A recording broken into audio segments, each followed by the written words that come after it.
बिस्मिल्लाहिर्रहमानिर्रहीम। Class 10th subject mathematics math की new book का हम यूनिट 3 मैट्रिसेस एंड डिटर्मिनेंट्स को लेके चल रहे हैं। आज की इस वीडियो में एक्सरसाइज 3.2 कंप्लीट सॉल्व करेंगे। बहुत ही आसान एक्सरसाइज है। याद रहे ये एक्सरसाइज बेटे एमसीक्यू और शॉर्ट क्वेश्चन के पॉइंट ऑफ व्यू से इंपॉर्टेंट है। तो इसका क्वेश्चन नंबर 1 स्टार्ट करने से पहले कुछ इंपॉर्टेंट डेफिनेशंस हैं, इनको बेटे पहले समझ लेते हैं। इनको अच्छे से तैयार कर लीजिएगा क्योंकि यहाँ से ना एक दो शॉर्ट क्वेश्चन एमसीक्यू आपके पेपर में जरूर आएंगे। लीजिए टाइप्स ऑफ मैट्रिसेस। अब मैट्रिक्स को आप पहले डिफाइन कर चुके हैं, समझ चुके हैं, ठीक है। यहाँ पे हम मैट्रिसेस की टाइप्स को डिस्कस करने जा रहे हैं। तो वन बाय वन सारी टाइप्स देखते हैं। पहले है जी हमारे पास रो मैट्रिक्स। तो अब matrix having only one row, ऐसा मैट्रिक्स जिसके अंदर सिर्फ एक रो हो बेटे, उसे हम कहते हैं रो मैट्रिक्स। अब इसकी एग्जांपल देते हैं। हमारे पास लेट्स सपोज ए मैट्रिक्स है, ये वाला 0 1 4। अब ये क्या है, मैट्रिक्स के एलिमेंट्स, ठीक है, एंट्रीज भी बोल सकते हैं। तो अब इसमें देखें सिर्फ बेटे एक रो है। अगर कॉलम की बात करें तो 1 2 3, यानी कि वो एमसीक्यू में ऑर्डर भी तो पूछ सकते हैं ना इसका, रो मैट्रिक्स का। तो ये आपके पास देखें सिर्फ रो एक है, तो ये आपके पास रो मैट्रिक्स कहलाएगा। हाँ, अगर इसका ऑर्डर पूछ ले तो रो इसमें 1 है, कॉलम कितने हैं बेटे, वर्टिकली देखो 3, तो 1/3 इसका क्या होगा, ऑर्डर होगा। ये बात वो आपसे एमसीक्यू में पूछ सकता है। क्लियर। अच्छा, इसी तरह आप ये भी मैट्रिक्स ले सकते हैं, बी जैसे दिया गया है, इसके एलिमेंट है ए बी। अब देखो इसके अंदर रो सिर्फ एक है, हॉरिजॉन्टल, ठीक है, तो ये भी रो मैट्रिक्स होगा। इसके अंदर देखो रो एक है, ये भी रो मैट्रिक्स होगा। अगर इसका ऑर्डर पूछ ले तो रो कितनी है बेटे, 1, और कॉलम वर्टिकली देखो कितने हैं जी, 2, तो 1/2 ये इसका क्या होगा, ऑर्डर होगा।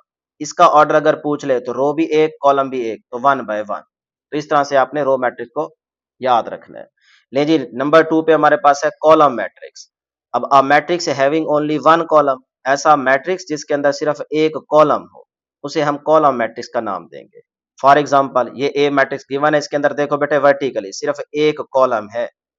इसमें देखें इसमें भी एक कॉलम है, इसमें भी एक कॉलम, तो ये आपके पास क्या है, कॉलम मैट्रिक्स। हाँ, अगर इसका ऑर्डर पूछ ले तो पहले देखो रो कितनी है, 1 2 3, और कॉलम 1, तो 3/1, तो ये इसका क्या होगा, ऑर्डर होगा। इस तरह इस कॉलम मैट्रिक्स का अगर ऑर्डर पूछ ले तो रो देखो 2, कॉलम 1, तो 2/1 इसका क्या होगा, ऑर्डर होगा। ठीक है जी। ले जी नंबर 3 पे है zero or null matrix. Zero matrix को बेटे नल मैट्रिक्स भी कहते हैं। तो इफ ऑल द एंट्रीज या elements in a matrix are zero, अगर एक मैट्रिक्स की सारे एलिमेंट्स क्या हो, जीरो हो, तो it is called zero matrix और नल मैट्रिक्स। एग्जांपल लेते हैं बेटे, यहाँ पे देखें इस मैट्रिक्स में एक ही एलिमेंट है जो कि जीरो है, तो ये भी आपके पास क्या है, नल मैट्रिक्स। ये भी नल मैट्रिक्स। इसमें देखें सारे एलिमेंट्स क्या है, जीरो, तो ये भी आपका क्या है, नल मैट्रिक्स। हाँ, अगर इसका ऑर्डर पूछ ले तो 1/1, इसका पूछ ले तो देखो दो रोज हैं और दो कॉलम्स हैं, तो 2/2। इसमें देखो 2 रोज हैं, 3 कॉलम्स हैं, तो 2/3। ठीक है, इस तरह से ऑर्डर भी आप याद रखेंगे। नंबर 4 पे बेटे आपके पास जो डेफिनेशन है वो है स्क्वायर मैट्रिक्स की। तो a matrix in which number of rows is equal to the number of columns, ये इंपॉर्टेंट है, ठीक है ना, इसको लाजमी याद रखिएगा। बाकी तो चलो आसान थी बहुत ज्यादा, ये भी आसान है। A matrix in which number of rows is equal to the number of columns, ऐसा मैट्रिक्स जिसके अंदर नंबर ऑफ रोज और नंबर ऑफ कॉलम्स बराबर हो। अब देखें यहाँ पे ए मैट्रिक्स गिवन है, इसमें 1 2 3 रोज हैं, और कॉलम देखें 1 2 3 कॉलम्स हैं, तो नंबर ऑफ रोज और नंबर ऑफ कॉलम्स क्या है बेटे, इक्वल, तो इसको हम कहेंगे स्क्वायर मैट्रिक्स। क्लियर। इस तरह ये भी आप एग्जांपल ले सकते हैं, जैसे यहाँ पे देखें A11 A12 A13, ठीक है, ये पहला एलिमेंट, ये दूसरा, ये तीसरा, यानी कि अब इसको कैसे पढ़ेंगे, A11 का मतलब पहली रो पहला कॉलम, A12 का मतलब पहली रो दूसरा कॉलम, A13 का मतलब पहली रो तीसरा कॉलम, पहले रो लिखते हैं फिर कॉलम लिखते हैं। क्लियर। अब इसमें देखें 3 कॉलम्स 3 रोज, तो ये भी आपके पास क्या है, स्क्वायर मैट्रिक्स। लेकिन यहाँ पे एक चीज और जहन में रखेंगे, एमसीक्यू के लिए बड़ी इंपॉर्टेंट इंफॉर्मेशन है। यहाँ पे कहता है A11 A22 A33, ये क्या आ रहे हैं, ये तो डायगोनल में आ रहे हैं ना, ये देखो A11 A22 A33, ये आपके पास डायगोनल कहलाता है। सही है, तो डायगोनल इसे हम क्या कहते हैं, इन एंट्रीज को या एलिमेंट्स को, प्रिंसिपल डायगोनल्स या मेन डायगोनल या लीडिंग डायगोनल। तो ये बात आपसे एमसीक्यू में पूछी जा सकती है। ठीक है, तो जो चीज यहाँ पे आपको नजर आ रही है ना, A11 A22 A33, मतलब ये जो आपका डायगोनल होगा, इसको हम कहते हैं प्रिंसिपल डायगोनल, या मेन डायगोनल भी कह सकते हो, या फिर इसको तीसरा नाम है लीडिंग डायगोनल। ये याद रखिएगा, ये बात आपसे एमसीक्यू में पूछी जा सकती है। क्लियर है? बहुत ही आसान एक्सरसाइज है और आसान डेफिनेशन है। जब ये डेफिनेशंस आपको याद होंगी ना, तो एक्सरसाइज आप 5 मिनट में बेटे सॉल्व कर सकते हैं। एक्सरसाइज कोई भी मुश्किल काम नहीं है। यहीं पे बस हमें थोड़ा बहुत टाइम लगेगा, एक्सरसाइज के क्वेश्चन हमारे बहुत जल्द हो जाएंगे। अच्छा जी, नंबर 5 पे डेफिनेशन है रेक्टेंगुलर मैट्रिक्स। निशानियां याद रखते जाएं। रेक्टेंगुलर मैट्रिक्स में कहता है if the number of rows and number of rows and number of columns in a matrix are not equal, बराबर ना हो नंबर ऑफ रोज और number of columns, then it is called rectangular matrix, तो उसको हम कहेंगे rectangular matrix. अब इसमें देखें, मिसाल के तौर पे ए मैट्रिक्स गिवन है, इसमें देखो एक रो है और 2 कॉलम है, तो ये आपका क्या कहलाएगा बेटे? Rectangular matrix. ये स्क्वायर मैट्रिक्स नहीं होगा, बल्कि ये रेक्टेंगुलर मैट्रिक्स होगा। यहाँ पे देखो 2 रोज आ गई, 1 कॉलम आ गया, तो नंबर ऑफ रोज और नंबर ऑफ कॉलम्स इक्वल नहीं है, तो ये आपका रेक्टेंगुलर मैट्रिक्स कहलाएगा। इसी तरह यहाँ पे भी देखो 2 रोज हैं और 3 कॉलम्स हैं, तो यहाँ पे भी इक्वल नहीं है, तो लिहाजा ये आपका रेक्टेंगुलर मैट्रिक्स होगा। नेक्स्ट है जी हमारे पास नंबर 6 पे डायगोनल मैट्रिक्स, बेटे जो कि इंपॉर्टेंट है, ठीक है, इसको अच्छे तरीके से समझिएगा। कहते हैं square matrix is called diagonal matrix. जो स्क्वायर मैट्रिक्स होता है उसी को हम डायगोनल मैट्रिक्स कहते हैं। लेकिन बेटा आगे शर्त बता रहा है, if at least one of the element of its main diagonal is non zero, if at least any one of the elements of its main diagonal is non zero। अब देखें ना, ये एक मैट्रिक्स है, इसके अंदर ये होता है आपका मेन डायगोनल, ठीक है, तो वो कहता है इस मेन डायगोनल में ना कम से कम एक एलिमेंट आपका क्या होना चाहिए? नॉन जीरो होना चाहिए। ऐसा ना हो कि यहाँ पे सारे जीरो आ जाए, फिर वो आपका डायगोनल मैट्रिक्स नहीं होगा। वो कह रहा है कि इस मेन डायगोनल में कम से कम एक एलिमेंट आपका नॉन जीरो होना चाहिए, ठीक है, तो उसको हम कह रहे हैं डायगोनल मैट्रिक्स। आगे भी बड़ी इंपॉर्टेंट बात कर रहा है, and non diagonal elements are zero, और जो इस मेन डायगोनल के अलावा आपके पास एलिमेंट्स हैं वो सारे क्या होने चाहिए? जीरो होने चाहिए, तब आप इस मैट्रिक्स को डायगोनल मैट्रिक्स कहेंगे। अब यहाँ पे देखो मेन डायगोनल में कोई भी एलिमेंट आपका जीरो नहीं है, तो ये कोई मसला नहीं है, ये भी डायगोनल मैट्रिक्स है। लेकिन अगर ऐसे आ जाता, ये हम एक और एग्जांपल ले लेते हैं ना, ये देखें, अगर ऐसे आ जाए 1 0 0, यहाँ पे ले लेते हैं 0, इधर ले लेते हैं 2, इधर ले लेते हैं जी 0, ये आपका 0 0 0। अब देखो ये है आपका मेन डायगोनल। अब इस मेन डायगोनल में आप देखें कि आपके 2 एलिमेंट नॉन जीरो है, इसके अलावा बाकी जो है सारे एलिमेंट क्या हैं? जीरो। तो बिल्कुल इस वर्डिंग को हम यहाँ पे सेटिस्फाई कर रहे हैं ना, तो ये आपका क्या होगा? डायगोनल मैट्रिक्स होगा। इस तरह यहाँ पे देखें बी मैट्रिक्स गिवन है, ये भी एग्जांपल के तौर पे आप ले सकते हैं, कोई बेशक आप मैट्रिक्स छोटा ले लें बड़ा ले लें, कोई इशू नहीं है। यहाँ पे देखो ये है मेन डायगोनल। अब मेन डायगोनल में देखो यहाँ पे कोई जीरो है या दोनों जीरो हैं? नहीं। अगर यहाँ पे जीरो आ जाता, यहाँ 2 आ जाता, तब भी ठीक है, डायगोनल मैट्रिक्स है। लेकिन ये तो दोनों ही नॉन जीरो है, इसके अलावा बाकी एलिमेंट जीरो है, तो ये भी आपका क्या होगा? डायगोनल मैट्रिक्स होगा। क्लियर है जी? इसको नहीं भूलना बेटे। ऑर्डर की बात करें तो यहाँ पे 3 रोज हैं, 3 कॉलम्स हैं, तो 3 by 3 इसका ऑर्डर होगा। इधर देखें तो 2 रोज हैं, 2 कॉलम्स हैं, तो इसका ऑर्डर 2 by 2 होगा। नेक्स्ट है हमारे पास नंबर 7 पे स्केलर मैट्रिक्स, ये भी इंपॉर्टेंट है बेटे। अ diagonal matrix is called a scalar matrix. जो डायगोनल मैट्रिक्स है अभी हम पढ़ के आ रहे हैं, इसको हम स्केलर मैट्रिक्स कहते हैं, ठीक है, कह सकते हैं। अगली बात बड़ी important, if all the entries are in the main diagonal are the same and non zero. हाँ, आप डायगोनल मैट्रिक्स को स्केलर मैट्रिक्स कह सकते हो, बट शर्त ये है कि जो मेन डायगोनल्स होगा उसमें आपके पास नॉन जीरो होने चाहिए एलिमेंट, और बिल्कुल सेम होने चाहिए। तो जैसे मिसाल के तौर पे यहाँ पे देखो ए मैट्रिक्स गिवन है, अब इसमें देखो ये है मेन डायगोनल, तो ये नॉन जीरो हो और सेम, तो ये देखो 2 2 2 सेम है ना एलिमेंट, और है भी नॉन जीरो, इसके अलावा बाकी सारे जीरो है, तो इसको आप कहेंगे स्केलर मैट्रिक्स। इस तरह यहाँ पे भी देख सकते हो, ये मेन डायगोनल, इसमें कोई एलिमेंट आपका जीरो नहीं है, और ये है भी एलिमेंट सेम, तो लिहाजा ये आपका बी मैट्रिक्स भी क्या होगा? स्केलर मैट्रिक्स होगा। ले जी, उसके बाद नंबर 8 वाला, ये भी इंपॉर्टेंट डेफिनेशन है, आइडेंटिटी मैट्रिक्स या फिर यूनिट मैट्रिक्स। अक्सर जो है ना वो यूनिट मैट्रिक्स का वर्ड यूज करके पूछता है आपसे ये डेफिनेशन। तो बेटे कहते हैं a scalar matrix is called an identity or unit matrix if all of its main diagonal entries are one. आप यूनिट मैट्रिक्स को स्केलर मैट्रिक्स से कंपेयर करेंगे, और यहाँ पे देखें 2 2 आ रहा है, 3 3 हो सकता है, 4 4 हो सकता है, ठीक है, लेकिन 1 1 भी हो सकता है, कोई मसला नहीं है। लेकिन जब आप बिल्कुल स्पेसिफिक बात करेंगे कि अगर यहाँ पे 1 1 आ गया, मेन डायगोनल में सिर्फ वैल्यू 1 आ जाए, उसके अलावा नहीं, उसके अलावा अगर 2 3 4 आता है तो वो तो स्केलर मैट्रिक्स बन जाएगा। जब सिर्फ और सिर्फ मेन डायगोनल में 1 आएगा ना, तो ये आपके पास क्या कहलाएगा बेटे, ये यूनिट मैट्रिक्स कहलाएगा, या फिर आप इसको आइडेंटिटी मैट्रिक्स भी बोल सकते हैं। क्लियर? इस तरह ये भी आपके पास देखो सिर्फ 1 आ रहा है, तो ये भी आपका क्या होगा, यूनिट मैट्रिक्स। इधर देखें तो यहाँ पे मेन डायगोनल में क्या आ रही है वैल्यू भाई 1, तो ये भी आपका क्या कहलाएगा, यूनिट मैट्रिक्स कहलाएगा। छोटी छोटी निशानियां हैं, बाकी कोई मुश्किल काम नहीं है, ये निशानियां याद रख लें, एक्सरसाइज सॉल्व हो जाएगी। अच्छा, इसके अलावा जो है ना यहाँ पे देखें, अब आइडेंटिटी मैट्रिक्स 1 यानी कि जिसमें रो भी 1 कॉलम भी 1, उसको देखें हम कह रहे हैं I1 से उसको रिप्रेजेंट किया जा रहा है। इधर देखें यहाँ पे हमारे पास 2 रोज हैं 2 कॉलम्स हैं, तो इसको हम I2 से रिप्रेजेंट कर रहे हैं। इधर देखें तो यूनिट मैट्रिक्स जो है इसके अंदर 3 रोज हैं और 3 कॉलम्स हैं, तो यहाँ पे इसको क्या बोलेंगे बेटे, I3 बोलेंगे। अब एक छोटा सा MCQ है, बहुत इंपॉर्टेंट, यहाँ पे जरा गौर से सुनिएगा बात। A scalar matrix and identity matrix are also diagonal matrix. ये पूछ सकते हैं कि जो स्केलर मैट्रिक्स और आइडेंटिटी मैट्रिक्स हैं इनको हम क्या कह सकते हैं, तो नीचे ऑप्शंस होंगी तो आप डायगोनल मैट्रिक्स के ऑप्शन सेलेक्ट करेंगे। But all diagonal matrices are not scalar or identity matrix, क्योंकि स्केलर में तो बेटे उसने स्पेसिफिक कर दिया ना कि नंबर सेम हो मेन डायगोनल में, और आइडेंटिटी में भी उसने क्या कर दिया है कि मेन डायगोनल में आपके पास एलिमेंट क्या हो बेटे, 1 हो। तो यहाँ पे स्पेसिफिक बात की जा रही है। लेकिन आपका जो स्केलर मैट्रिक्स है और आइडेंटिटी मैट्रिक्स है, इसको आप डायगोनल मैट्रिक्स से जरूर कह सकते हो, क्योंकि डायगोनल मैट्रिक्स में क्या कह रहा था कि जो मेन डायगोनल होता है उसके अंदर आपके पास कम अज कम एक नॉन जीरो एलिमेंट जरूर हो। तो अगर वो सारे नॉन जीरो आ जाए तो कोई मसला नहीं है। तो यहाँ पे देखो नॉन जीरो है ना, यहाँ पे भी नॉन जीरो है, तो लिहाजा यूनिट मैट्रिसेस और स्केलर मैट्रिसेस इसको आप डायगोनल मैट्रिक्स कह सकते हो। लेकिन जो डायगोनल मैट्रिक्स होगा उसको आप स्केलर और यूनिट नहीं कह सकते। जैसे देखो इसको आप क्या स्केलर मैट्रिक्स कह सकते हो, नहीं, क्योंकि ये नंबर सेम नहीं है। क्या इसको आइडेंटिटी या यूनिट मैट्रिक्स कह सकते हो, नहीं, क्योंकि यहाँ पे 1 1 नहीं है। तो यही बात उसने यहाँ पे समझाई है बहुत अच्छे तरीके से। तो ये इंपॉर्टेंट MCQ है, याद रखिएगा।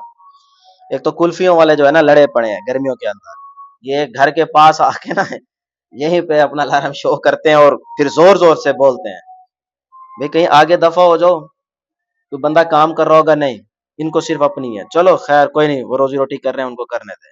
चलें, हो गया, शुक्र है, खामोश हो गया। आगे चलते हैं बेटे 9 पे। कहता है ट्रांसपोज ऑफ अ मैट्रिक्स, ये भी इंपॉर्टेंट है, इससे रिलेटेड हमारे पास क्वेश्चंस भी होंगे। ये देखिए ना, ये आवाज अब खराब आ रही है, ये जोर जोर से बोल रहे हैं, बड़े बड़े स्पीकर लेके फिर रहे। चले, transpose of a matrix obtained from a given matrix by interchanging the rows and columns is called the transpose of the given matrix. if a if A is a matrix, then its transpose is represented by as A के ऊपर बेटे T लिख देंगे, ठीक है, power में। तो ये ट्रांसपोज लेने का तरीका है, यानी कि आपके पास कोई A मैट्रिक्स होगा, अगर आप उस A के ऊपर यहाँ पे T लिख देंगे तो इसका मतलब आप उस A मैट्रिक्स का क्या ले रहे हैं बेटे, ट्रांसपोज ले रहे हैं।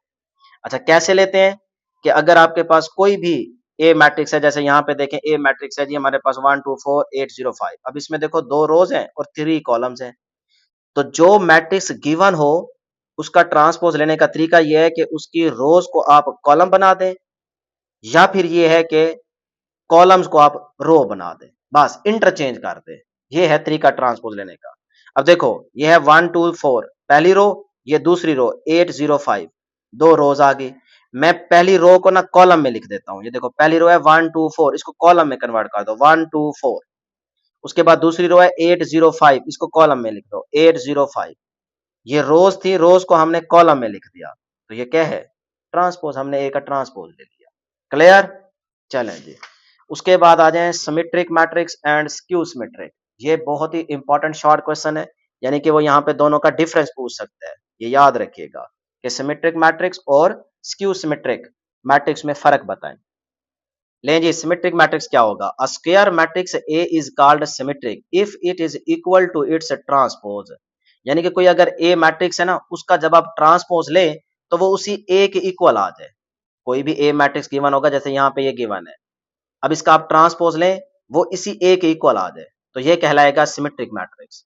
तो देखें इसका ट्रांसपोज लेते हैं, रो है ना, इसको कॉलम में लिख लें 2 3, तो ये 2 3 कॉलम में कन्वर्ट कर दें। पहली रो को आपने कॉलम में लिख दिया, दूसरी रो को भी आप इस तरह कॉलम में लिख दें। अब देखो ये वाला जो आया है ए का ट्रांसपोज, ये किसके इक्वल है, ये तो वही ए के इक्वल है, तो ये ए का ट्रांसपोज ए के इक्वल ही आ गया है। तो ऐसे मैट्रिक्स को आप सिमेट्रिक मैट्रिक्स कहते हैं। लेकिन उसके बाद है skew symmetric matrix. A square matrix A is called skew matrix if A का ट्रांसपोज किसके बराबर आ जाए बेटे, माइनस ए के इक्वल आ जाए।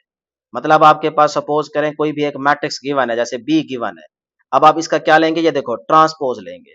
तो मैं इसका ट्रांसपोज लेता हूँ। ये पहली रो है ना, इसको हम कॉलम बना लेते हैं 0 -5। ये दूसरी रो है, इसको कॉलम बना लें 5 0।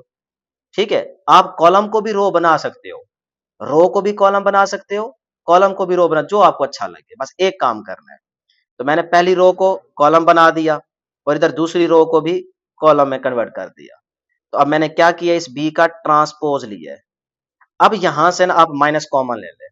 ठीक है, सारों में से माइनस कॉमन ले जाएगा। तो इसके साथ तो वैसे लिखने की जरूरत ही नहीं है। तो जब माइनस बाहर आएगा तो ये क्या बन जाएगा, माइनस का, यानी कि ये चीज बन गया 0, ये 0। यहाँ पे माइनस नहीं है ना, तो यहाँ से माइनस कॉमन ले रहे हैं, तो जिसमें नहीं होगा उसके साथ माइनस लग जाएगा। ये माइनस का 5, और यहाँ पे तो माइनस है, लिहाजा वो बाहर चला गया, तो ये 5। अब देखो, जब आपने यहाँ से माइनस लिया तो वो माइनस ये आ गया बाहर, आगे बढ़ गई ये वाली चीज।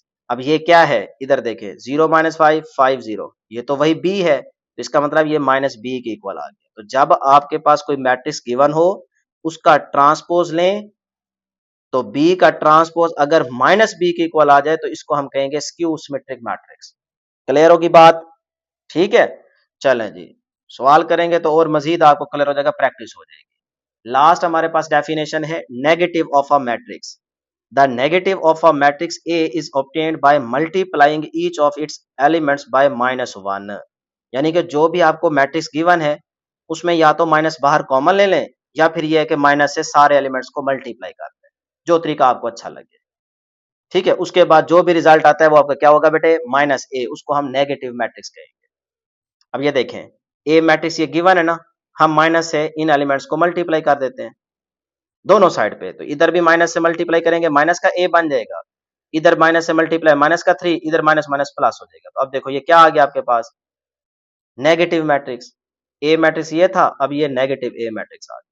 तो ये होता है बेटे नेगेटिव मैट्रिक्स लेने का तरीका। चले जी, एक्सरसाइज अब स्टार्ट करते हैं बेटे, बहुत ही आसान है, इसके तमाम क्वेश्चंस एमसीक्यू और शॉर्ट के लिए इंपॉर्टेंट है। अगर आपको ये सारी डेफिनेशंस तैयार हो गई हैं, समझ आ गई हैं, तो फिर आप यहाँ पे एक्सरसाइज खुद भी सॉल्व कर सकते हैं। फटाफट देखते जाए मेरे साथ साथ। क्वेश्चन नंबर 1 में कहता है from the following matrices identify unit matrices, row matrices, column matrices and null matrices. यानी कि हमें A B C D E F matrix दिए गए, हमने सिर्फ यहाँ पे बताना है कि इनमें से कौन सा मैट्रिक्स जो है ना वो यूनिट मैट्रिक्स है, कौन सा रो मैट्रिक्स है, कौन सा कॉलम और नल मैट्रिक्स है, बस। तो एमसीक्यू के लिए ये पहला क्वेश्चन इंपॉर्टेंट है। ले जी, अब ए मैट्रिक्स जो गिवन है, इसमें देखें कितनी रोज है बेटे, सिर्फ एक रो है। और इसका अगर ऑर्डर देखें तो ऑर्डर है जी हमारे पास 1 रो 3 कॉलम्स। तो मैं यहाँ पर लिख देता हूँ इसका ऑर्डर, ये एमसीक्यू में आ सकता है ना, तो इसलिए यहाँ पे सिर्फ आपको समझाने के लिए लिख रहा हूँ। उसने आपसे पूछा है कि बताओ ये मैट्रिक्स कौन सा है। ठीक है, तो हम कहेंगे ये क्या है बेटे, रो मैट्रिक्स, क्योंकि इसमें सिर्फ एक रो आ रही है। तो मैं यहाँ पे लिख देता हूँ, ये आपके पास क्या है बेटे, रो मैट्रिक्स। आप चाहें तो अपने रजिस्टर पे लिख सकते हैं। ठीक है, मैं यहीं पे आपको बता देता हूँ, क्योंकि इतनी आसान एक्सरसाइज है, बस इधर ही सॉल्व हो जाएगी। उसके बाद नेक्स्ट देखें बी मैट्रिक्स, इसमें सिर्फ आपके पास है एक एलिमेंट और जो क्या है 0। इसके अलावा अगर ज्यादा एलिमेंट्स है तो कोई प्रॉब्लम नहीं है, लेकिन है ये 0। तो फिर ये कौन सा बेटे मैट्रिक्स होगा, नल मैट्रिक्स। ठीक है, 0 आर नल मैट्रिक्स। इसका ऑर्डर क्या होगा, 1 × 1। ठीक, 1/1 भी कह सकते हो, इस तरह से भी लिख सकते हो, एक रो एक कॉलम। और ये क्या है बेटे, null matrix, null matrix. Clear. Next वाला देखें बेटे सी। सी मैट्रिक्स में देखो मेन डायगोनल में क्या आ रहा है, 1 1, और उसके अलावा क्या है बाकी एलिमेंट 0, लेकिन मेन डायगोनल में देखो क्या आ रहा है 1। तो लिहाजा ये आपके पास क्या होगा बेटे, यूनिट मैट्रिक्स। पीछे पढ़ा के आए हैं ना, ये देखें, यहाँ पे सारी एग्जांपल्स भी दी थी, यहाँ पे यहाँ पे यहाँ पे। तो बस फिर इसी के साथ आप यहाँ पे लिखेंगे, ऐसे इसका ऑर्डर 2 रोज 2 कॉलम्स, तो 2 × 2 ये लिख सकते हो, एमसीक्यू के तौर पे पूछ सकता है वो। लेकिन ये आपका मैट्रिक्स कौन सा है बेटे, ये है आपका यूनिट मैट्रिक्स। लो जी, कहानी बेटे समझ आ रही है कि नहीं, कितनी आसान एक्सरसाइज है। इसका पहला क्वेश्चन भी आसान, बाकी भी आसान है। डी मैट्रिक्स में देखो 0 0 0, सारे एलिमेंट बेटे क्या है 0, तो भाई ये आपका क्या है, null matrix, null matrix. Clear. उसके बाद इसको देखें बेटे, इसमें आपके पास 3 रोज और एक कॉलम, तो कॉलम के हिसाब से देखें। ठीक है, तो एक कॉलम है, तो ऑर्डर देखें तो 3/1, लेकिन ये कॉलम मैट्रिक्स है, कौन सा बेटे, कॉलम मैट्रिक्स। हमने सिर्फ यही बताना है कि कौन सा मैट्रिक्स है, तो हम कहेंगे कॉलम मैट्रिक्स है। आगे वाले को देखें, एफ वाले को, इसमें भी एक कॉलम आ रहा है, तो ये भी आपके पास क्या है, कॉलम मैट्रिक्स है। इस तरह से ये आपकी एक्सरसाइज 3.1 का क्वेश्चन नंबर 1 हो गया। ले जी आगे चलते हैं क्वेश्चन नंबर 2 की तरफ। उसमें कह रहे हैं जी, identify type of the given matrices as row, column, square and rectangular matrices. इनमें से बताएं कि कौन सा मैट्रिक्स है। ठीक है, यानी कि ये वाला कौन सा मैट्रिक्स है, रो है, कॉलम है, स्क्वायर है, रेक्टेंगुलर है, कौन सा है। इस तरह से आपने सिर्फ बताना होगा। अच्छा, अब देखें, पहले को देखें जरा। इसमें सिर्फ एक कॉलम आ रहा है, तो फिर ये क्या होगा, रो और कॉलम के हिसाब से देखना है। तो फिर ये आपका कॉलम मैट्रिक्स होगा। ये कौन सा होगा बेटे, कॉलम मैट्रिक्स का ऑर्डर अगर पूछ ले तो 3 रोज है, एक कॉलम है, तो 3/1। ठीक है, तो मैं इसको यहीं पे लिख देता हूं, ये आपका है जी कॉलम मैट्रिक्स। आप अपने रजिस्टर पे लिख सकते हो। ठीक है, या ना भी लिखें, सिर्फ सुन लें, ताकि बाद में जब आप सॉल्व करें तो आपको खुद पता होना चाहिए, फिर लिख लीजिएगा। अच्छा, उसके बाद बी मैट्रिक्स देखें। यहाँ पे डियर स्टूडेंट्स आपके पास है, मेन डायगोनल में क्या आ रहा है, 1 1। ठीक है, यहाँ पे, और इसके अलावा आपके पास जीरो भी नहीं है, तो ये क्या होगा, स्क्वायर मैट्रिक्स। देखें, मैं अगर आपको पीछे स्क्वायर मैट्रिक्स की डेफिनेशन दिखाऊं, तो ये देखें, अब matrix in which number of rows is equal to the number of column. मतलब जीरो जीरो वाली कहानी भी नहीं है, और उसके बाद नंबर ऑफ रोज और नंबर ऑफ कॉलम्स क्या है, एक दूसरे के इक्वल है। तो फिर ये आपके पास क्या होगा बेटे, ये आपके पास होगा स्क्वायर मैट्रिक्स। नंबर ऑफ रोज कितनी है, 2। नंबर ऑफ कॉलम्स कितने हैं, 2। तो लिहाजा ये आपका होगा square matrix. Square matrix order इसका क्या होगा, 2/2। सही हो गया, यहां तक क्लियर है। चलें आगे देखें बेटे, सी वाला मैट्रिक्स। 2 रोज हैं और 3 कॉलम्स हैं, यानी कि number of rose number of columns के इक्वल नहीं है। तो ये तो बात रेक्टेंगुलर मैट्रिक्स में हमने पढ़ी थी, तो यहाँ पे आप लिख देंगे कि ये आपका रेक्टेंगुलर मैट्रिक्स है, रेक्टेंगुलर मैट्रिक्स। ठीक हो गया जी यहाँ तक। नेक्स्ट डी वाला में देखें, 2 रोज हैं और 2 आपके पास क्या हैं, कॉलम्स। तो इसका मतलब इसका ऑर्डर भी क्या है, 2/2। तो जब number of rose number of columns के इक्वल हो, तो ये क्या कहलाता है बेटे, स्क्वायर मैट्रिक्स। अभी आपको यहाँ पे बताया है, तो ये भी आपके पास क्या होगा, स्क्वायर मैट्रिक्स होगा। क्लियर। चलें नेक्स्ट है जी आपके पास ई वाला मैट्रिक्स। इसके अंदर देखें, 2 कॉलम्स हैं और 3 रोज हैं, तो नंबर ऑफ रोज जो है ना, वो नंबर ऑफ कॉलम्स के इक्वल नहीं है बेटे। तो फिर ये कौन सा होगा भाई जवानो, ये आपके पास रेक्टेंगुलर मैट्रिक्स होगा। अभी बताया है ना यहाँ पे, तो यह भी आपके पास क्या होगा, रेक्टेंगुलर रेक्टेंगुलर मैट्रिक्स। ठीक है, उसके बाद नेक्स्ट देखें, इसमें सिर्फ एक रो आ रही है। ठीक है, बाकी बस फिर एक रो है, 3 कॉलम्स हैं। अगर ऑर्डर पूछ ले तो यहाँ पे लिख दीजिएगा 1/3। लेकिन जब उसने ऑर्डर नहीं पूछा, सिर्फ वो कह रहा है मैट्रिक्स बताओ ये कौन सा है, तो फिर आप उसको बता दें कि भाई ये वाला जो है ना, ये रो मैट्रिक्स है। हाँ भी जवानों, क्लियर है यहाँ तक, चीते लोगों। चलें शाबाश, आगे चलें। इस मैट्रिक्स में देखें, 3 रोज हैं, 3 कॉलम्स हैं, तो जब number of rose number of columns के बराबर हो, तो ये कौन सा होता है बेटे, स्क्वायर मैट्रिक्स। तो यहाँ पे आप लिख देंगे स्क्वायर मैट्रिक्स। क्लियर। नेक्स्ट देखें, number of rose number of columns के बराबर नहीं है। जब नहीं है तो ये आपका क्या कहलाएगा, रेक्टेंगुलर मैट्रिक्स। लो जी, इसी के अंदर ही सारे जो उसने बताई है ना, उसके हिसाब से ये सारे उसने मैट्रिक्स दिए हैं, तो हमने बता दिया। उसके बाद क्वेश्चन नंबर 3 कहता है आइडेंटिफाई डायगोनल, यानी कि डायगोनल को आपने आइडेंटिफाई करना होगा, डायगोनल पे नजर रखनी होगी। स्केलर एंड यूनिट मैट्रिक्स, कौन सा स्केलर मैट्रिक्स है, कौन सा यूनिट मैट्रिक्स है, डायगोनल को देखते हुए बताना है। तो यहाँ पे ये है आपका मेन डायगोनल। तो इसमें देखें क्या आ रहा है, 1 1। ठीक है, तो ये पहला आपके पास क्या आ रहा है बेटे, यहाँ पे देखो नंबर सेम भी है, लेकिन है 1 1। इसके अलावा कोई नंबर होता ना, फिर तो हम चले जाते बेटे किस में, जैसे 2 3 4 कुछ भी नंबर होता सेम होता, स्केलर मैट्रिक्स बन जाता। अगर नंबर की तरतीब चेंज होती 2 3 4, तो वो डायगोनल मैट्रिक्स बन जाता। लेकिन यहाँ पे आ रहा है 1 1, तो जब 1 1 आए खास, तो फिर वो आपके पास बन जाता है यूनिट मैट्रिक्स। ठीक है, आइडेंटिटी या फिर यूनिट मैट्रिक्स। तो ये कौन सा मैट्रिक्स है बेटे, ये है आपके पास यूनिट मैट्रिक्स। इन दोनों में से बताना है ना, तो ये आपका यूनिट मैट्रिक्स है। क्लियर। आगे वाले को देखें, अब देखो यहाँ पे 1 1 नहीं है, लेकिन नंबर जो भी है मेन डायगोनल में ये है बेटे क्या सेम, और इसके अलावा बाकी जीरो है।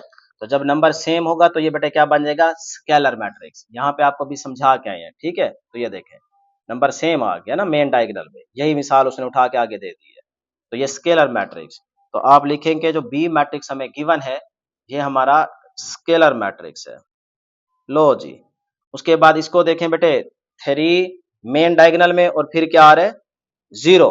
तो अब ये क्या होगा डायगोनल मैट्रिक्स, क्योंकि हमने कहा था कि एट लीस्ट वन एलिमेंट क्या हो बेटे नॉन जीरो मेन डायगोनल में। तो ये देखें नॉन जीरो आ गया। तो मेन डायगोनल पे आपने सिर्फ गौर करना है। तो ये आपका फिर क्या होगा डायगोनल मैट्रिक्स होगा। क्लियर है, ये आ गया जी डायगोनल मैट्रिक्स। डायगोनल मैट्रिक्स लिख लीजिएगा बेटे। चलें जी, यहां तक सी के बाद आ गया जी डी। अब डी में देखें हमारे पास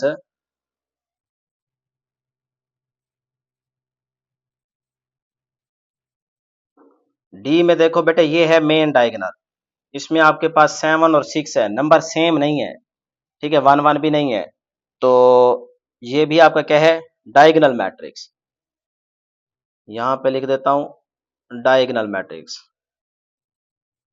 अच्छा जी, उसके बाद है आगे लास्ट में ई वाला। अब इसमें देखो मेन डायगोनल में नंबर क्या आ रहा है सेम। जब नंबर बेटे सेम हो 1 के अलावा तो वो क्या होगा बेटे स्केलर मैट्रिक्स, पीछे पढ़ा के आए हैं। तो ये आपका होगा जी स्केलर मैट्रिक्स। कहानी खत्म हो गई क्वेश्चन नंबर 3 की। अब आ जाए क्वेश्चन नंबर 4। कहता है find transpose of each of the following matrices. यानी कि आपको ये जो मैट्रिक्स दिए गए हैं इनका आपने हर एक का ट्रांसपोज फाइंड आउट करना है। तो ट्रांसपोज कैसे लेते हैं, रो को कॉलम में कन्वर्ट कर दो या कॉलम को रो में कन्वर्ट कर दो, ये है ट्रांसपोज लेने का तरीका। तो लें जी इसको फिर सॉल्व करते हैं बेटे। ये देखें क्वेश्चन नंबर 4। तो क्वेश्चन नंबर 4 के अंदर हमारे पास ये है ए मैट्रिक्स। वो कहते हैं इसका ट्रांसपोज फाइंड आउट करें। तो ट्रांसपोज कैसे फाइंड आउट करेंगे, ये देखें मैं इसी के आगे ही कर देता हूँ बस। रो को कॉलम में कन्वर्ट कर दे तो लेफ्ट हैंड साइड पे आप लिखेंगे ए के ऊपर टी, यानी कि हम इस ए का ट्रांसपोज ले रहे हैं। तो कैसे लेते हैं, ये पहली रो है ना इसको कॉलम बना दें, 2 3 ये पहला कॉलम बन गया। ये दूसरी रो है ना इसको कॉलम बना दें, 4 5। लो जी ये क्या है आपका आंसर। इस तरह से आप नेक्स्ट बी मैट्रिक्स, ये बी मैट्रिक्स गिवन है, इसका भी वो क्या कह रहा है ट्रांसपोज लें। तो ये बी लेफ्ट हैंड साइड इसका ट्रांसपोज लेंगे इज इक्वल टू, ये आपके पास पहली रो दूसरी रो तीसरी रो, ठीक है, और कॉलम क्या है एक। तो आप इसी एक कॉलम को एक रो बनाएंगे। ये ना हो कि 3 को अलग लिखी बैठे हो, 7 को 6 को अलग, जरा दिमाग लगा लेना, ठीक है ना। तो ये देखिए हमारे पास ये कॉलम है ना, तो इस कॉलम को हम रो बना लेते हैं। ये इस तरह से 3 7 6, ये देखें कॉलम को हमने रो बना दिया। तो ये इसका क्या है बेटे आंसर है। नेक्स्ट हमारे पास है सी मैट्रिक्स। तो ये रो है इसको आप कॉलम बना लें। तो मैं यहाँ पे लिखता हूँ जी सी का ट्रांसपोज इज इक्वल टू, रो है इसका कॉलम बना लें। ये देखें 5 माइनस का 2 4। लो जी रो को आपने कॉलम में कन्वर्ट कर दिया तो आपने सी का ट्रांसपोज ले लिया। नेक्स्ट हमारे पास है डी वाला मैट्रिक्स, इसका भी ट्रांसपोज लेना है। इसी के आगे लेफ्ट हैंड साइड पे आप लिखेंगे डी के ऊपर टी, यानी कि डी का ट्रांसपोज लेना है। तो अब देखें इसमें आपकी मर्जी है, पहली रो दूसरी रो तीसरी रो इसको कॉलम बनाते जाएं, या फिर ये जो कॉलम है इसको रो बना लें। यानी कि अगर मैं इस तरह लिखूं 2 3 4, पहले कॉलम को मैंने रो बना दिया, और ये दूसरा कॉलम है इसको भी रो बना दें 5 6 7। तो ये भी बेटे बिल्कुल ठीक है, कोई नंबर नहीं कटते आपके। और अगर आप चाहें तो ये पहली रो है ना इसको कॉलम बना दें, आप इस तरह से भी लिख सकते हैं। और लिख के ना मैं यहाँ पे भी लिख देता हूँ जिसका जो दिल करे। ये देखें जी पहली रो है इसको कॉलम बनाते हैं 2 5, दूसरी रो है ये वाली इसको कॉलम बना दें 3 6, तीसरी रो है इसको कॉलम बना दें 4 7। तो ये दोनों आंसर ठीक है। क्लियर है जी यहाँ तक। चले अब आ जाए क्वेश्चन नंबर 5 की तरफ। Find negative of the following matrices. हमने इन मैट्रिक्स का नेगेटिव फाइंड आउट करना है, ठीक है। तो आपको लास्ट जो हमारे पास डेफिनेशन थी नेगेटिव ऑफ अ मैट्रिक्स की यहाँ पे, ठीक है, अब इसके मुताबिक यहाँ पे क्वेश्चन नंबर 5 आ गया है। लेकिन कोई मुश्किल काम नहीं है। यहाँ पे देखें क्वेश्चन नंबर 5 को सॉल्व करते हैं। ये हमारा ए मैट्रिक्स गिवन है, इसका नेगेटिव आपने फाइंड आउट करना है। तो मैंने आपको बताया था कि सारे एलिमेंट्स को आप नेगेटिव से मल्टीप्लाई कर दें या फिर यहाँ से नेगेटिव बाहर कॉमन ले लें, जो तरीका आपको अच्छा लगे। मैं ऐसा करता हूँ, नेगेटिव से मल्टीप्लाई कर देता हूँ। तो ये देखें जी, सोल्यूशन स्टार्ट करते हैं। इस ए मैट्रिक्स का नेगेटिव लेना है तो माइनस ए, ठीक है, माइनस से दोनों साइड पे मल्टीप्लाई करना है। ये इधर माइनस से मल्टीप्लाई करेंगे तो ये प्लस का 3 बन जाएगा, माइनस माइनस प्लस होता है, जीरो के साथ करने की जरूरत ही नहीं है। इधर ये क्या बन जाएगा बेटे, माइनस का 5, और इसके साथ माइनस नहीं है तो मल्टीप्लाई होगा तो ये भी बन जाएगा माइनस का 6। लो जी, इस तरह से ये आपका नेगेटिव ए आ गया। यही आपका क्या है बेटे, आंसर है। क्लियर हो गया यहाँ तक? किसी स्टूडेंट को कोई प्रॉब्लम तो नहीं है? यहाँ तक देख लें बेटे एक नजर। अगर किसी स्टूडेंट को कोई प्रॉब्लम है तो पूछ सकते हैं बेटे। लें जी, आगे चलते हैं। आगे हमारे पास है नेक्स्ट बी मैट्रिक्स, इसका भी नेगेटिव फाइंड आउट करना है। तो इसी तरीके से ये देखें, minus B is equal to, लो जी, यहाँ पे माइनस माइनस क्या हो जाएगा, प्लस, यहाँ पे माइनस आ जाएगा और इधर माइनस माइनस प्लस, इधर माइनस आ जाएगा। ये आपका नेगेटिव बी मैट्रिक्स आ गया। नेक्स्ट है जी हमारे पास सी मैट्रिक्स, इसका भी नेगेटिव मालूम करना है। तो कोई मसला नहीं है, नेगेटिव से मल्टीप्लाई कर दें या आप कह लें कि यहाँ से नेगेटिव कॉमन ले लीजिए। जो तरतीब आपको अच्छी लगे उसी तरीके से कर सकते हो। लें जी, माइनस से मल्टीप्लाई कर रहा हूँ ना दोनों साइड पे, तो यहाँ पे माइनस से मल्टीप्लाई करेंगे तो प्लस का 9, यहाँ पे माइनस से मल्टीप्लाई माइनस का 1, ये प्लस माइनस माइनस का 1, ये माइनस माइनस प्लस हो जाएगा। इस तरह से ये आपका नेगेटिव सी आ गया। क्वेश्चन नंबर 5 भी बेटे आपका कंप्लीट हो गया। नेक्स्ट है जी हमारे पास यहाँ पे क्वेश्चन नंबर 6, ठीक है। 6 और 7 शॉर्ट के लिहाज से इंपॉर्टेंट ज्यादा है। अच्छा, अब 6 में कहता है इफ ए मैट्रिक्स, 6 में कहता है बेटे कि इफ ए मैट्रिक्स ये दिया गया है, बी मैट्रिक्स ये दिया गया है, देन वेरीफाई दैट। पार्ट 1 में कहता है इस चीज को वेरीफाई करें कि ए का ट्रांसपोज फिर सारे का ट्रांसपोज ए के बराबर आता है। सेकंड पार्ट में कहता है बी का ट्रांसपोज फिर उस सारे का ट्रांसपोज लें तो वो बी के बराबर आता है। ये चीज हमने प्रूफ करनी है। लें जी, पार्ट 1 को पहले सॉल्व करते हैं। एज वी नो दैट, जैसे ए मैट्रिक्स हमें ये दिया गया उसको मैंने लिख लिया।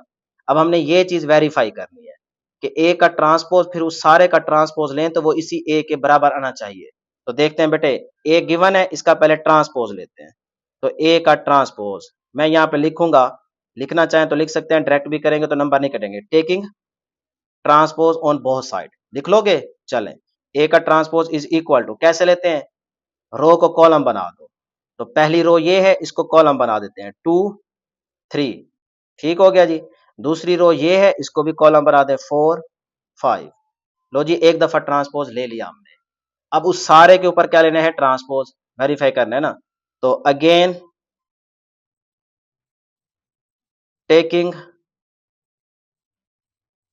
ट्रांसपोज ऑन बोथ साइड लिख लेंगे आगे, चलें, नहीं भी लिखेंगे कोई इश्यू नहीं है। लें जी, ए का ट्रांसपोज हम ये ले चुके हैं, इस सारे के ऊपर क्या लेना है, फिर से ट्रांसपोज। तो इसका ट्रांसपोज लें जी, ये रो है इसको कॉलम बना लो, 2 4, ठीक है यहाँ तक। अच्छा, ये दूसरी रो है, इसको भी कॉलम बना लो, 3 5। लें जी, ये आ गया ए का ट्रांसपोज सारे का ट्रांसपोज इसके इक्वल। अब देखो लेफ्ट हैंड साइड पे हमारे पास है जी ए का ट्रांसपोज इस सारे के ऊपर ट्रांसपोज इज इक्वल टू, ये चीज किसके इक्वल है, जरा गौर से देखें बेटे। ये तो हमें जो ए गिवन था 2 3 4 5, 2 3 4 5 वही चीज नहीं बन गई। तो इसका मतलब ये सारी चीज क्या है, ये तो ए मैट्रिक्स है, तो यहाँ पे ए लिख दें। अब देखें पार्ट 1 में वो यही चीज वेरीफाई करने को कह रहा था, तो वेरीफाई हो गया। बी पार्ट देखें बेटे इसका, सॉरी सेकंड पार्ट, जिसमें वो कह रहा है बी का ट्रांसपोज इस सारे का ट्रांसपोज बी की इक्वल आना चाहिए। तो लें जी, बी हमें गिवन है, बी मैट्रिक्स क्या गिवन है, वो है जी 7 5, इधर है जी 6 8। लें जी, इसका पहले हम लेंगे ट्रांसपोज, तो हम यहाँ पे लिख लेते हैं कि भी taking transpose on both side, ठीक है। तो बी का ट्रांसपोज ले लें, पहली रो है इसको कॉलम बना लें, 7 6, उसके बाद दूसरी रो है इसको भी कॉलम में कन्वर्ट कर दें, 5 8। लें जी, अब इस सारे का ट्रांसपोज लेना है, तो आप लिखेंगे अगेन टेकिंग ट्रांसपोज, ठीक है। मैं थोड़ा इसीलिए लिखता हूं ताकि आप खुद लिखें, आपकी प्रैक्टिस हो।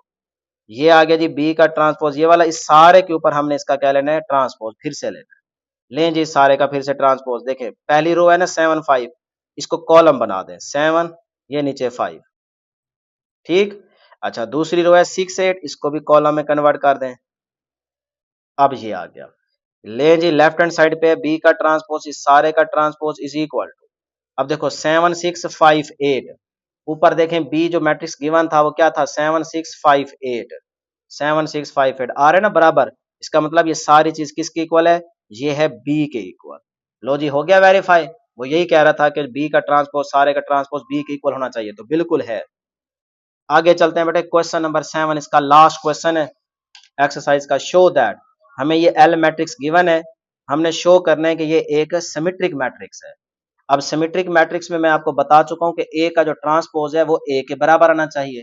तो ये जो एल मैट्रिक्स गिवन है इसका ट्रांसपोज लें तो वो एल के इक्वल आ गया, तो इसका मतलब वो सिमेट्रिक मैट्रिक्स होगा। ये देखिए मैं यहाँ पे सॉल्व करता हूँ, ये कह रहा है एल मैट्रिक्स ये है ना, हमने शो करना है कि ये एक सिमेट्रिक मैट्रिक्स है। तो क्या तरीका बताया है, देखो सोल्यूशन स्टार्ट करते हैं, जो मैट्रिक्स गिवन है पहले उसको लिख लें। ये है जी 2 3 4 कॉलम वाइज, ये आ गया 3 - 2 5 नीचे, और इधर आ गया 4 5 0। ये हमें एल मैट्रिक्स गिवन है, हमने बताना है कि ये एक सिमेट्रिक मैट्रिक्स है, तो इसका ट्रांसपोज लेंगे। तो आप यहां पे लिखें टेकिंग